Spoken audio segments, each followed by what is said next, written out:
Hello guys, welcome back again sa ating YouTube channel no, The Action Man. Una sa lahat, may galab shoutout po sa lahat ng mga kakamping at sa mga hindi man mga kakamping. Kung interesado ka sa bidyong ito, patapusin mo na hanggang dulo at huwag nyo nang kalimutan na i-like at i-share ang ating video para malaman naman ng ilan sa ating mga kababayan na nagtutulog-tulugan sa katotohanan. So muli naman nagbabalik ang nag-iisa nyong host na si The Action Man para magbigay ng komentaryo at reaction sa mga mainit ng issue ng bayan. So ito ho mga ka-action, mga kakamping, no, may gusto lang po ako na i-share sa inyo po, no? Tila sinalo ni Senadora Amy Marcos ang kahihiyan. Okay, way back po tayo konti mga ka-action. Alam naman po natin, ito si Mayor Baste Duterte nung rally ay nagpatutsada o nagparinig po ito sa isang speech niya na si Mr. President Bongbong Marcos ay mag-resign na daw at tamad ho mga ka-action at kung ano-ano pa ang sinasabi niya. So that time po ng kanyang pagsasabi, nandun din po si Senadora Amy Marcos nakikinig. Pero siguro after ng event, tulad ng sabi ni Amy Marcos sa isang interview, lumapit daw po ito si Baste sa kanya at naghingi daw ng sorry. So, inassume siguro o inakala ni Senadora na ang pag-sorry ni Baste Duterte ay tungkol sa kanyang sinabi about sa kanyang brother na si Mr. President Bongbong Marcos. Yun siguro ang buong akala niya. Ang kaso mga ka-action, mga kakamping, nilinaw ho ni Mayor Baste Duterte ang kanyang pag-sorry.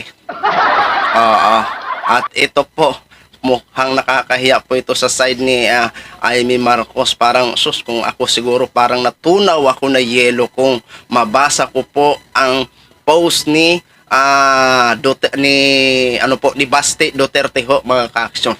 At sumagot na din po si Amy Marcos about sa gin-post ni Baste Duterte ho mga ka-action. So ito po, basahin muna natin ang naging post ni Baste Duterte. Ito ho mga ka-action ha. Ayan, Sebastian Baste Duterte. Ito na po. Madam Amy, linawin ko lang kasi ginagamit mo na sa drama mo. Agoy. Drama pala ito. Drama lang pala ang para kay Baste Duterte. Diyan sa media, humingi ako ng tawad dahil sa naawa ako sa iyo.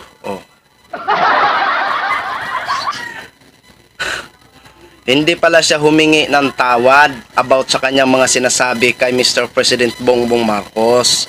Kung hindi, humingi siya ng tawad or sorry dahil naawa lang siya kay Amy Marcos. Pero hindi siguro ibig sabihin na pinagsisisihan niya ang kanyang sinasabi kay Mr. President Bongbong Marcos. Kaso pagdating kay Amy, siguro yun ang naging akala niya na nagsusuri about sa sinabi niya sa kanyang brother. Eto, hindi dahil sa mga sinasabi ko tungkol sa kapatid mo na presidente. Di ba malinaw? Ang kanyang pagsuri ay hindi sa kanyang sinasabi papunta kay Mr. President Bongbong Marcos. Malinaw yun ha? Ondangi ko gamit ana imong mga jamming gipalampas na takakausa pero banha gihapon ka.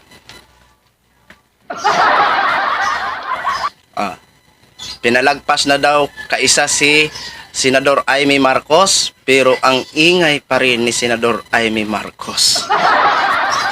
Ang sakit naman nito sa dibdib, Amy Marcos.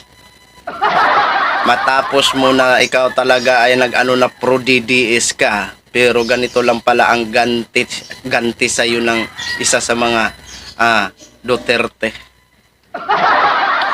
Napakasakit, Kuya Ide. Di ba? Di ba nakakahiya po ito mga ka-action sa side ni Amy Marcos? Siya pa ay isang senadora, pero ewan ko lang ha.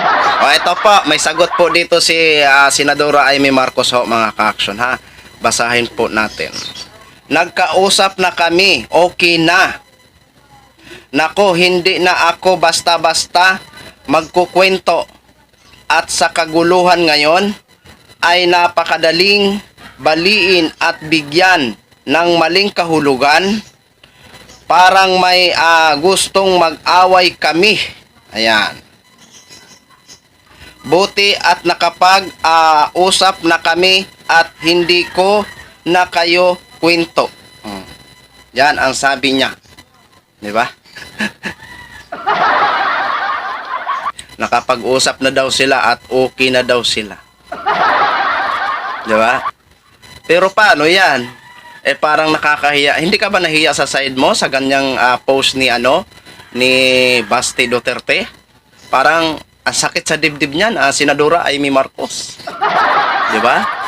Kasi malinaw naman po ang kanyang sinabi doon na lumapit daw sa kanya si Basti Duterte at naghingi ng sorry. So, ina-assume niya siguro o inaakala na ang paghingi ng sorry ni Basti Duterte ayun na yung mga sinabi niya papunta kay Mr. President Bongbong Marcos. So, yun pala, hindi pala yun. So, naghingi daw siya ng sorry, sabi ni Basti, dahil naawa lang, pero hindi dahil sa kanyang mga sinasabi sa kanyang brother. Diba? Ngayon, ito pa ang isasagot niya. Agoy, parang natunaw na kandila. Oy, diba? Parang nakakahiya po ito, Senadora Amy Marcos, sa side mo po, no? So, kung ako po sa iyo, Senadora, huwag ka na ho mag-ingay na mag-ingay. Manahimik ka na lang po, ha? Kasi ikaw, puring-puri po sa mga Duterte, pero yung si Basti, agoy, parang nilaglag ka. Diba? Diba mga ka-action, napakasakit sa pakiramdam, no? Ang sakit kung ako sa side nyo, diba? Yung tipong todo suporta po ako, tapos ito lang pala ang ganti sa akin. Diba? So yun lang ho mga ka-action, no? Bahala na ho kayo kung anong masasabi nyo po dito sa sagutan ng dalawa na ito. So maraming salamat po sa ating mga viewers, Luzon, Visayas at Mindanao all over the world. Ako po ang inyong lingkod, si The Action Man. Have a good day, everyone. Beautiful.